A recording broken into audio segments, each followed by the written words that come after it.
मुंबईतील पश्चिम रेल्वे मार्गावरील मालाड रेल्वे स्थानकात एक धक्कादायक घटना घडली आहे. लोकल ट्रेनमधून उतरत असताना झालेल्या वादानंतर 33 वर्षीय प्राध्यापकावर हल्ला करण्यात आला असून या हल्ल्यात त्यांचा मृत्यू झाला आहे. ही घटना शनिवारी सायंकाळी सुमारे 6 वाजण्याच्या सुमारास घडली.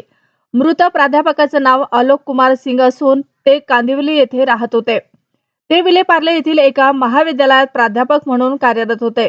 मिळालेल्या माहितीनुसार लोकलमधून उतरत असताना किरकोळ वाद झाला. हा वाद पुढे भांडणात बदलला आणि त्यानंतर आलोक कुमार सिंग यांच्यावर हल्ला करण्यात आला. हल्ल्यात ते गंभीर जखमी झाले आणि उपचारापूर्वीच त्यांचा मृत्यू झाला.